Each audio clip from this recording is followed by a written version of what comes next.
अखिलेश यादव इस बार छोटे दलों की जो राजनीति कर रहे हैं, वो बस यूँ ही नहीं कर रहे हैं कि उन्होंने बड़े दलों के साथ हाथ मिलाकर देख लिया और अब छोटे दलों के साथ हाथ मिलाकर देख रहे हैं। ऐसा नहीं है। दरअसल एक पूरी एक रणनीति बनाई गई है इस पर, अगर आप इसे ध्यान से समझने की कोशिश करें, तो जिस तरह से बड़े दलों का स्वाद तो उन्होंने चखा था, लेकिन छोटे दलों की जो राजनीति के साथ-साथ ये टाइमिंग बहुत सही है। इस वक़्त अगर आप ध्यान दोगे, तो आपको छोटे दलों में तमाम नेता दिखाई देंगे जैसे ओम प्रकाश राजभर का नाम आपने नहीं सुना था।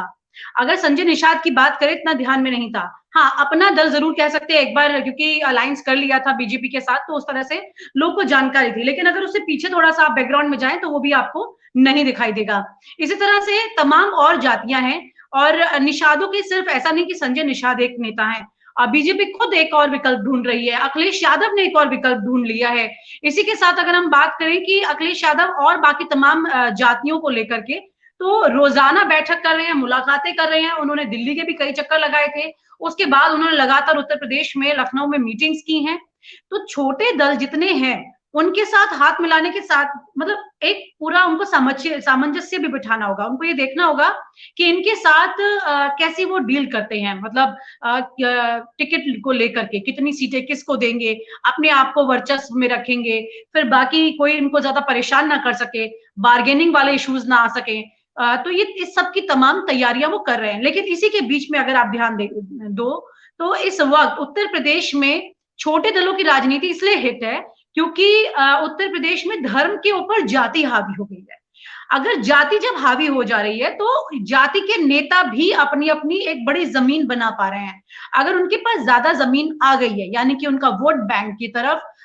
ध्यान जा रहा है, उनकी जाति के जो वोटर्स हैं, वो देख रहे हैं कि ये मेरा नेता है, ये मेरा नेता है, इस तरह से करके, तो ज़ाहिर है कि छोटे दलों की राजनीति इस वक़्त बहुत असर देने वाली है। इसी के साथ अगर आप थोड़ा-सा ध्यान दें, मुलायम सिंह यादव की राजनीति पर थोड़ा पीछे जाके ध्यान दें, तो उन्होंने भी इसी तरह से अपने आप को मजबूत बनाया था। क्योंकि ऐसे ही नहीं कहते हैं कि मुलायम सिंह यादव पिछड़ों के नेता बने और ओबीसी नेता के तौर पे भी अगर आप ध्यान से देखें, तो ये तमाम चीज़ें ऐसी हैं कि कहीं न कहीं एक बार वापस से लौट करके वहीं जा रही हैं। राजनीति के कोई बहुत नए ऐसे फ़ॉर्मूले नहीं होते हैं कि आज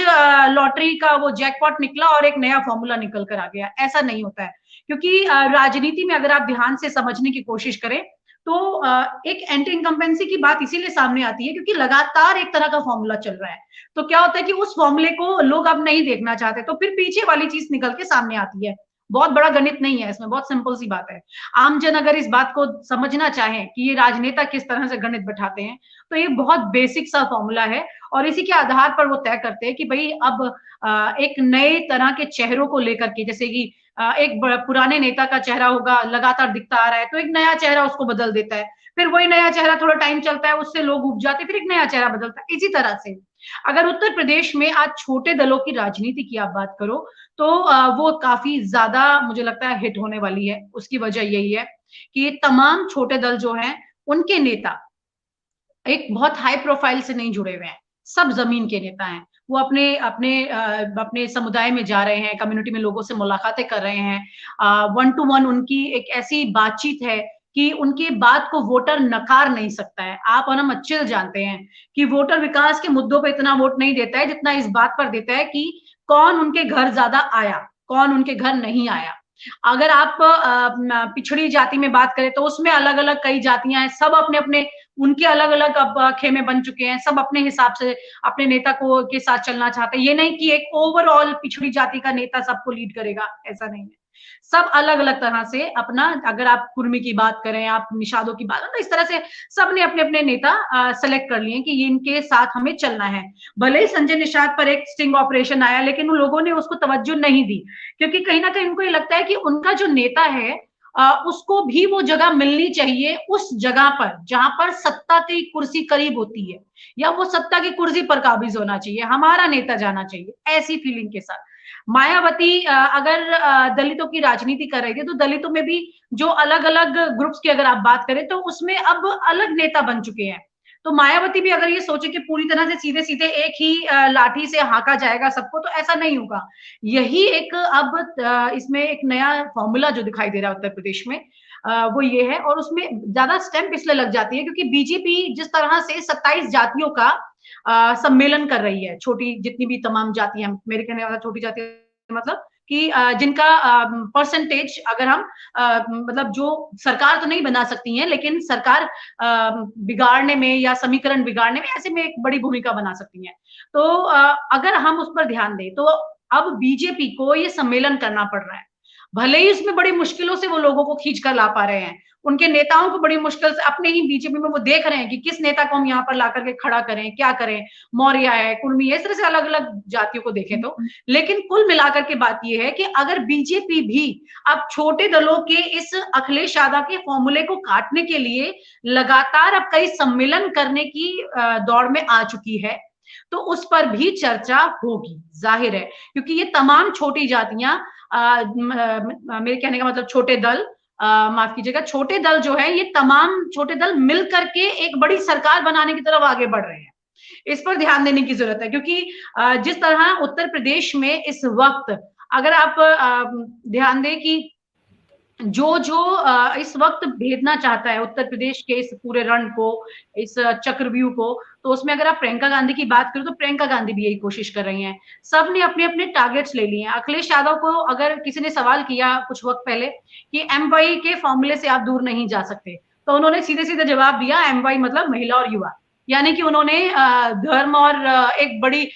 ठप्पे वाली जाति यानी यादवों की जो जाति होती थी उसके साथ उन्होंने अपने आप को जोड़ने के लिए मतलब कि एक वही ठप्पा उनके ऊपर रहेगा ऐसा उन्होंने तो टोटली मना करा एक तरह से नकारा है इस बात को और वो उनकी लिस्ट भी बताती है जैसे उन्होंने अपनी कमेटी की लिस्ट बनाई है उसमें उन्होंने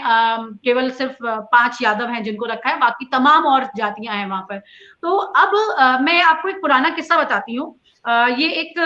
मुलायम सिंह यादव के बहुत करीबी रहे हैं अब उनकी पार्टी में नहीं है लेकिन उनके साथ जब ये थे मुलायम सिंह यादव जो मुख्यमंत्री थे तब यादवों के ही एक कार्यक्रम के लिए उनको बुलाया गया और ये राज्यसभा सांसद भी रहे हैं मैं नाम नहीं ले रही हूँ लेकिन ज्यादातर लोग समझ भी जाएंगे कि मैं किन की चर्चा कर रही हूँ तो उन्होंने एक बार मुलायम सिंह यादव से कहा था कि आप आइए एक ऐसे कार्यक्रम में जो कि यादवों का कार्यक्रम है आप आइए वहां पर तो मुलायम सिंह यादव ने उनको मना किया उन्होंने कहा कि मैं सिर्फ यादवों का नेता नहीं हूँ तमाम प्रदेश में और भी जातियां हैं और लोग हैं और मीडिया इस बात को पसंद नहीं करेगा आप मुझे मत बुलाइए तो इस तरह से करके उन्होंने कहा मैं मुख्यमंत्री हूँ मैं पूरे प्रदेश का हूँ तो ये ऑफ रिकॉर्ड बात मैं आपको बता रही हूँ उनकी तो अगर इस धारणा के साथ कोई नेता प्रदेश में है और काम कर रहा है उस धारणा के साथ में तो जाहिर है कि वो अपने ऊपर वो ठप्पा नहीं लेना चाहेगा उसी तरफ अब अखिलेश यादव चल वो भी एक जाति के ठप्पे के साथ या एक धर्म के ठप्पे के साथ नहीं चलना चाहते हैं इसीलिए सॉफ्ट हिंदुत्व की भी वो अपनी छवि सामने दे रहे हैं छोटे दलों के साथ गठबंधन करके भी वो अपनी बात सामने रख रहे हैं कि तमाम जातियों के साथ मेरा रिश्ता है और रही बात मुस्लिम वर्ग की तो वो एक मान करके चलते हैं कि भाई ठीक है यादव वर्ग की बात करें ये मान के चलते हैं कि भाई इन्होंने एक लंबी राजनीति की है और लंबा फायदा इनको पहुंचा है तो ये हमारा साथ देंगे इस तरह की धारणा है वहीं पर अगर हम बात करें कि अखिलेश यादव की जो अभी छोटे दलों के साथ जो तैयारियां चल रही हैं वो उस पर एक एक चीज पर नजर है तमाम बाकी पार्टियों की भी कि अखिलेश यादव किन से मिल रहे हैं क्या बात कर रहे हैं क्या मुलाकात है और किस आधार पर ये उनकी बातचीत उनके साथ पूरी हो रही है कितनी सीटें वो उनको देंगे जैसे ओम प्रकाश राजभर ने कहा कि मुझे एक भी सीट मत दीजिए और मैं आपके साथ चुनाव लड़ूंगा यानी कि कहीं ना कहीं इस बात को मानकर वो चल रहे हैं कि अब ये छोटे जितने भी दल हैं इनको जगह मिल पाएगी तो यहाँ मिल पाएगी क्योंकि बीजेपी में जब ये छोटे दल जाकर के इन्होंने अपना विलय किया भी तो उसके बावजूद उनको वो जगह नहीं मिली अपना दल की बात कर लीजिए आप या फिर संजय निषाद की आप बात कर लीजिए वो इतना खुश थे जब मैंने उनका एक बार इंटरव्यू लिया था उनका ये चुना ये जो हुआ था मंत्री पद के लिए